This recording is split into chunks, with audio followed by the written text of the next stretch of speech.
Hello दोस्तों, तो मेरे चैनल में आपका स्वागत है। तो आज हम देखने वाले हैं बिहार दरोगा के 18 तारीख के डेट में आया हुआ सेकंड शिफ्ट में क्वेश्चन। ये सारे क्वेश्चन डिस्कस करने वाले हैं, तो आप लोग बने रहें वीडियो में और लाइक कर दें।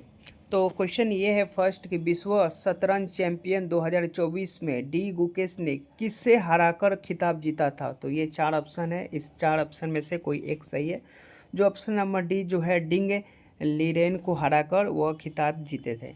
और इससे रिलेटेड कुछ पॉइंटेड है, तो देखते हैं कि विश्व शतरंज चैंपियन जीतने वाले सबसे कम उम्र के खिलाड़ी कौन थे। तो 18 वर्ष की आयु में डी गुकेश ने कस्पारोव के 40 साल के पुराने रिकॉर्ड क्या किए थे, तो तोड़े थे। और 2024 में विश्व शतरंज चैंपियन शहर में आयोजित हुआ था, तो ये सिंगापुर में हुआ था। और डी गुकेश विश्व चैंपियन बनने वाले कौन से नंबर के भारतीय है। तो विश्वनाथ आनंद के बाद डी गुकेश ने उपलब्धियां हासिल की, तो यह दूसरे नंबर के भारतीय थे। ठीक है। और इससे के बाद विश्व शतरंज चैंपियन फाइनल में पहुंचने के लिए डी गुकेश ने कौन सा टूर्नामेंट जीता था। तो कैंडिडेट्स टूर्नामेंट 2024 ने जीता था। और अगला क्वेश्चन ये है कि डेटा गोपनीयता दिवस 2026 की आधिकारिक थीम क्या थी। तो यह पूछा हुआ है। तो यह इसका 2026 का जो आधिकारिक थीम थी यह था एआई के युग में गोपनीयता, privacy in the age of AI. ठीक है। और इससे रिलेटेड कुछ पॉइंटेड देखेंगे कि विश्व स्तर पर डेटा गोपनीयता दिवस प्रत्येक वर्ष किस तिथि को मनाया जाता है। तो 28 जनवरी को मनाया जाता है। और डेटा गोपनीयता दिवस मनाने का मुख्य उद्देश्य क्या है। तो गोपनीयता और डेटा सुरक्षा महत्व के बारे में जागरूकता को क्या करता है, बढ़ाता है। और भारत में डिजिटल व्यक्तिगत डेटा संरक्षण अधिनियम डीपीडीपी एक्ट किस वर्ष अधिसूचित किया गया। तो 2023 में किया गया था। और यूरोप संघ के प्रसिद्ध डेटा सुरक्षा कानून का नाम क्या है, जो दुनिया भर में गोपनीयता कानून के लिए एक मानक माना जाता है। तो GDPR है, जनरल डाटा प्रोटेक्शन रेगुलेशन। यह दुनिया का सबसे सख्त और प्रभावी गोपनीयता कानून माना जाता है। ठीक है। अगला क्वेश्चन ये आया था कि नगर निगम चुनाव में मोबाइल ऐप के माध्यम से ई वोटिंग प्रणाली शुरू करने वाली भारत का पहला राज्य कौन बना है। तो यह बिहार बना है। ठीक है। और इससे रिलेटेड कुछ पॉइंटें देखेंगे कि भारतीय संविधान के किस संशोधन द्वारा नगर पालिकाओं को संविधान दर्जा दिया गया। तो 1992 के 74वें संविधान संशोधन ने नगर पालिकाओं को संवैधानिक दर्जा प्रदान किया और संविधान के भाग 9A में जोड़ा गया था। अगला देखेंगे बिहार की में वर्तमान कुल कितने नगर निगम है। तो 19 है। अगला देखेंगे कि भारत में पहला नगर निगम कहाँ स्थापित किया गया था। तो 1688 में मद्रास चेन्नई में भारत का पहला नगर निगम स्थापित किया गया था। और इससे रिलेटेड और कुछ पॉइंट है कि शहरी स्थानीय निकाय के चुनाव कराने की जिम्मेदारी किसकी होती है। तो राज्य निर्वाचन आयोग की होती है। अगला देखेंगे कि 74वें संविधान संशोधन के अनुसार नगर पालिका में महिलाओं के लिए कितने स्थान आरक्षित है। तो कुल 1/3 मतलब 33% क्या है, आरक्षण है। ठीक है। अगला देखेंगे कि नगर पालिका का कार्यकाल सामान्यतः कितना वर्ष का होता है। तो ये 5 वर्ष का होता है। ठीक है। अगला क्वेश्चन ये है कि कांगेर घाटी राष्ट्रीय उद्यान छत्तीसगढ़ के किस जिले में है। तो ये आपका 4 ऑप्शन है। ऑप्शन में से ऑप्शन नंबर आपका बी सही हो जाएगा, बस्तर जदलपुर। ठीक है। अगला क्वेश्चन ये है कि कांगेर घाटी राष्ट्रीय उद्यान में स्थित कौन सा जलप्रपात अपनी सीढ़ीदार बनाने के लिए जाना जाता है। तो मुनगा बहार नदी पर स्थित है। तीर्थंग जलप्रपात जो कांगेर घाटी उद्यान के प्रमुख आकर्षण है। और अगला देखेंगे कांगेर घाटी राष्ट्रीय उद्यान की स्थापना किस वर्ष होती है। तो जुलाई 1982 में राष्ट्रीय उद्यान घोषित किया जाता है। और कुटुम्बसर की गुफाएं में पाए जाने वाले उस मछली का नाम क्या है जो नहीं सकते, जो देख नहीं सकती है, तो कापियोला संकराई अंधी मछली होती है, जो वो उसके आँख से दिखती नहीं है। ठीक है। अगला क्वेश्चन ये पूछा था कि कंप्यूटर ट्वेयर एमएक्स एक्सेल में मैक्रो की मुख्य उद्देश्य क्या है।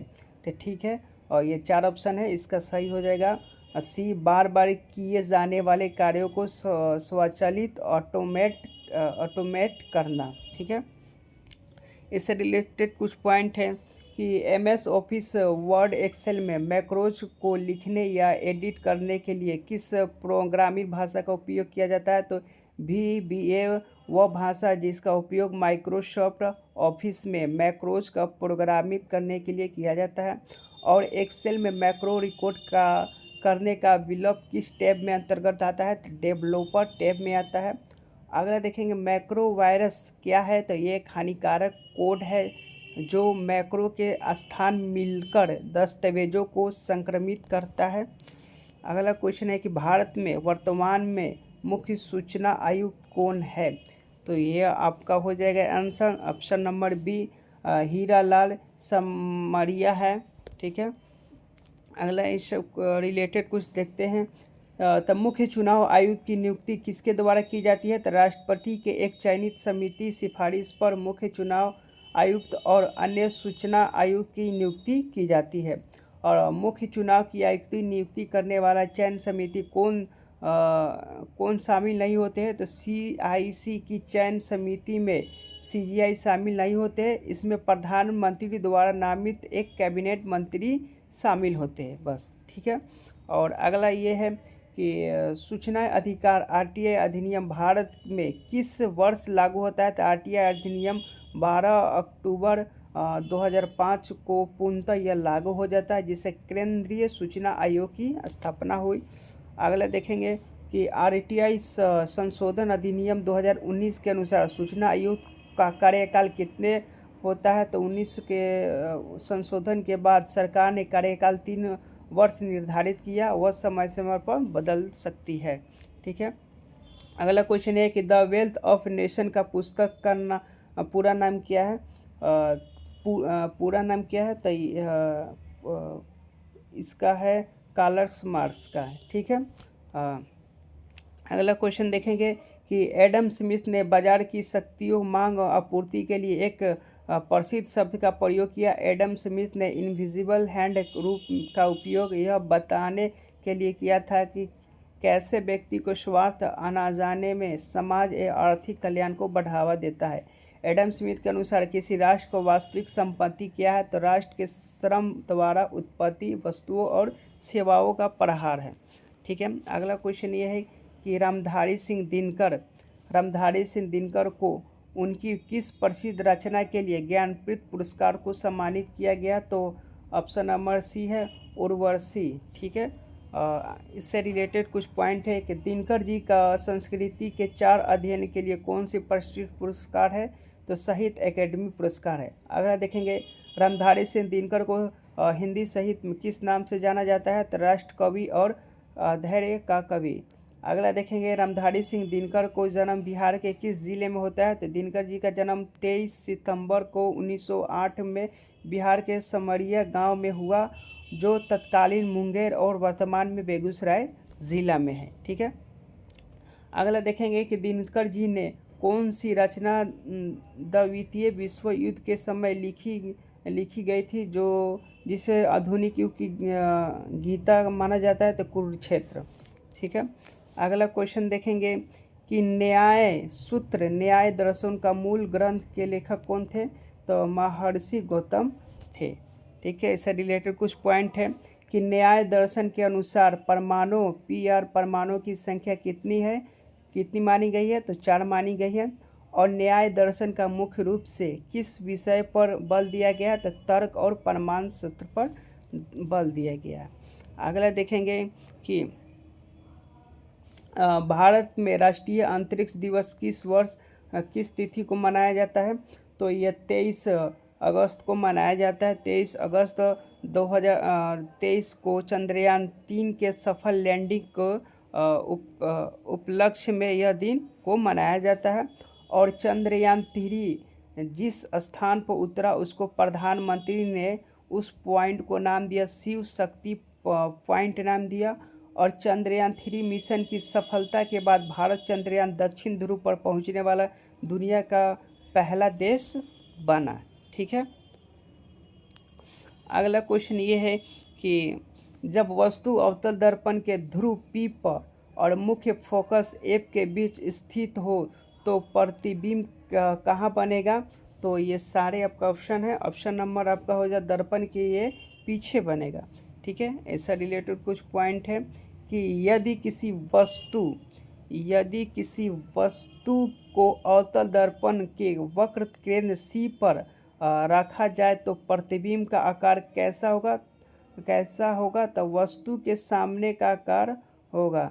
अवतल दर्पण के सामने अंत पर स्थित किसी वस्तु का प्रतिबिंब का बनता है तो मुख्य फोकस F पर बनता है। और जब वस्तु का अवतल दर्पण के मुख्य फोकस F पर रखा जाता है तो प्रतिबिंब की स्थिति क्या होती है? अनंत पर होती है। अगला देखेंगे कि अवतल दर्पण द्वारा बनाए गए प्रतिबिंब आभासी कब होता है? जब वस्तु ध्रुव और फोकस के बीच U<F होती है तब आभासी प्रतिबिंब बनता है। अगला क्वेश्चन ये है कि बेकिंग सोडा का उपयोग निम्नलिखित में किससे नहीं किया जाता है? तो पेयजल के कीटाणु मुक्त करने के लिए इसमें नहीं होता। इससे रिलेटेड कुछ पॉइंट है कि बेकिंग पाउडर बनाने के लिए बेकिंग सोडा के स्थान पर कौन सा मंद खाद्य अम्ल किया जाता है? तो टर्टेरिक अम्ल। और जब बेकिंग सोडा को गर्म किया जाता है तो कौन सी गैस निकलती है? तो ब्रेड जो स्पंजी बनाती है वो कार्बन डाइऑक्साइड होता है। और बेकिंग सोडा का जलीय विलयन कैसा होता है? तो क्षारीय होता है। और सल्वे विधि का उपयोग किसके उत्पादन के लिए किया जाता है? तो सोडियम कार्बोनेट और सोडियम बाइकार्बोनेट के किया जाता है। अगर वीडियो आपको अच्छा लगा हो तो चैनल को सब्सक्राइब है, वीडियो को लाइक करें और इसका और वीडियो लाएंगे। धन्यवाद।